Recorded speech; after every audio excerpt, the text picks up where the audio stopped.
அதாவது இப்போ வந்து சென்ற மாதங்களில் 2, 3 மாதங்களுக்கு முன்னால் வரைக்கும் விலைவாசி வந்து ஒரு 40 ரூபா ரேஞ்சில் இருந்தது காய்கறி எல்லாம்.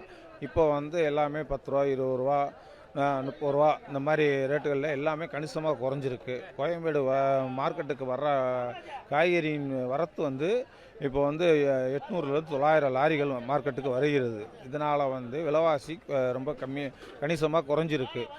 அதனால் அந்த பீன்ஸு, தக்காளி விலை 15 ரூபா, 20 ரூபா தக்காளியின் விலை விற்பனையாகுது. வெங்காயம் அதே மாதிரி 32லேருந்து 35 ரூபா. அதே மாதிரி ஃபஸ்ட் குவாலிட்டி 35 ரூபா வரைக்கும், செகண்ட் குவாலிட்டி, தேர்ட் குவாலிட்டிலாம் விலை கம்மியாகவும் விற்பனை ஆகிறது. அதே மாதிரி மற்ற காய்கறிகள்லாம் அன்றாட மக்கள் பயன்படுத்துகிற வந்து எல்லாமே வந்து 10 ரூபா, 20 ரூபா, 30 ரூபா அந்த ரேஞ்சில் தான் காய்கறிலாம் விற்பனை ஆகிறது. இப்போ வர ஏப்ரல் மாதங்களில் வந்து வெயில் காலம் ஸ்டார்ட் ஆகிறதுனால வந்து எல்லா காய்கறியின் விலைகள் வந்து கொஞ்சம் உயரும். இப்போ இந்த விலை வந்து ரொம்ப குறைஞ்சிருக்கிறதுனால என்ன ஆகுதுன்னா, வியாபாரம் இல்லை, விவசாயிகளுக்கு ரொம்ப நஷ்டம், பெருத்த நஷ்டம் ஏற்படுது. ஏன்னா ஒரு காய்கறி இங்கே கொண்டு வர்றதுக்கு வந்து அவங்களுக்கு வந்து ஏற்றுக்கூலி, இறக்கு கூலி அது ஒன்று. அது இல்லாமல் விவசாய பயிரிட்டு அவங்களுக்கு வந்து கிலோவுக்கு ஒரு 50 ரூபா, 60 ரூபா விற்றா கொஞ்சம் லாபம் கிடைக்கும். 10 ரூபா, 20 ரூபா கிடைச்சா வந்து விவசாயிகளுக்கு ரொம்ப நஷ்டம்தான். விவசாயிகளுக்கும் நஷ்டம்தான். இங்கே இருக்க வியாபாரிகளுக்கும் வந்து வியாபாரம் வந்து சரிவர நடைபெறதில்லை. அதனால் வந்து அவங்களுக்கும் இப்போ நஷ்டம்தான். வந்து விற்பனை ஆகாது காய்கறிகள்லாம். சில காய்கறிலாம் விற்பனை ஆகாமல் கீழே கொட்டுற நிலைமைக்கெல்லாம் இங்கே இப்போதைக்கு இதாக இருக்குது. இந்த வர்ற ஏப்ரல் மாதம், ஏப்ரல், மே, ஜூன்லலாம் விலைவாசி வந்து கணிசமாக கொஞ்சம் ஏறும்.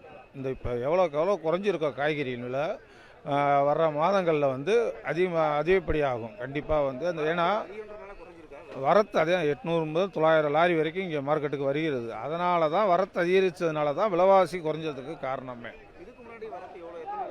அதாவது மற்ற போன வருஷங்களில் லாஸ்ட் டிசம்பர் இந்த மாதிரி மாதங்களில் வந்து 600 வண்டி 700 வண்டி இப்படி வந்துகின்றது. அப்போ வந்து ஒரு 40 ரூபா 50 ரூபா ரேஞ்சில் விற்பனை ஆச்சு.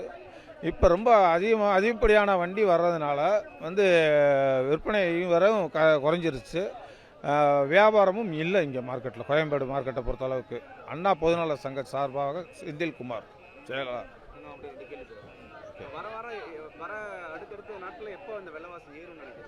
ஏப்ரல்லே ஸ்டார்ட் ஆகிரும். ஏப்ரல்லே அதான் வெயில் காலம் ஸ்டார்ட் ஆனதுனால வெயில் காலங்களில் வந்து தண்ணி பற்றாக்குறை, மற்றபடி வந்து செடி வந்து அந்த வெயிலின் தாக்கத்தினால வந்து பயிர்கள் வந்து அந்தளவுக்கு விளைச்சல் கொடுக்காதனால வந்து நமக்கு வர வேண்டிய வண்டியெல்லாம் வந்து கணிசமாக குறையும். அதாவது 100 மூட்டை இப்போ ஆந்திரா, கர்நாடகா, சின்னமனூர் இந்த ஊர்களில் வந்து நமக்கு ரெகுலராக வந்துக்கிட்டு இருக்கு காய்கறி. அதெல்லாம் அந்த காய்கறியெல்லாம் வந்து என்ன ஆகுன்னா வர்ற நாட்களில் வந்து கணிசமாக குறைஞ்சி நமக்கு வர்றதுனால விலைவாசி ஏறும். வண்டி எவ்வளோ குறையுதோ, அது 300 வண்டி 400 வண்டியெல்லாம் வந்துச்சுன்னா வந்து ரொம்ப வந்து கணிசமாக ரேட் அதிகரிக்கும்.